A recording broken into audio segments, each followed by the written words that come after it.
Let me just tell you guys what I'm hearing so far, okay? What I'm hearing is that there's Chicago, there's something about Chicago's DIY culture that's so Chicago. We're talking about the violence topic that, Salome is talking about. We have a project that collaborates with between 25 and 30 different organizations.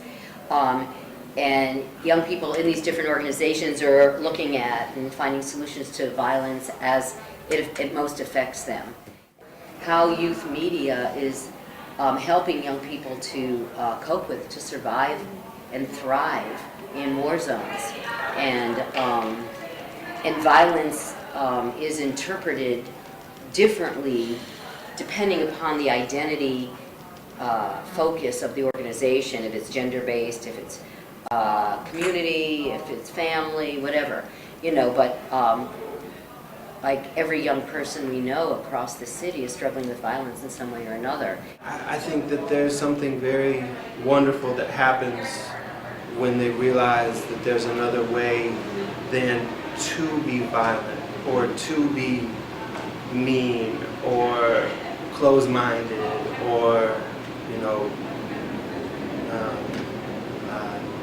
dangerous. That there's, and that I see it happening constantly in all of our groups. It's revolutionary. The common sort of thread here that I'm hearing is that, that map is a collaborative map. It's like collectively authored. Chain of Change is a collectively authored project. And I think that, that kind of like goes back to our network in the way that we are starting to kind of connect across organizations, because all youth are dealing with violence in Chicago. So it's not a organizational issue that you can't kind of, carve out. We do work about violence. It's really important. Everybody is, because they have to. I think what's so Chicago is that despite the fact that we have these really, really bad obstacles of getting past boundaries and gang territories and things like that, that wherever we've set up shop, that is the safest place for that kid to be. Parents or adults in general in these neighborhoods, they don't see all of the great work that they're able to accomplish through all of your organizations. So when you talk about addressing violence, that ties back for me from a sociological perspective to safe passage or safe place. But parents don't make that connection. It's I'm working, I got other things to do. As long as you're over there doing something productive, and I don't have to worry about it. And it's not to blame parents, but there needs to be an awareness.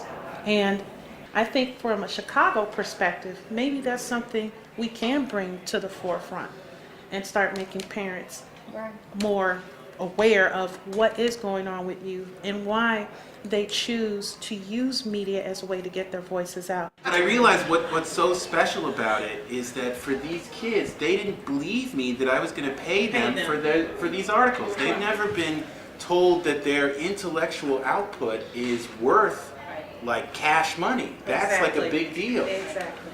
And that's magical to me, because then they're like, wait a second. So not only as a journalist, I get to go to someone in a position of power, ask them a whole bunch of questions about what they do and how they do it, making them accountable to me, but I also get paid for that. That changes the way that they think of what they're... Yeah.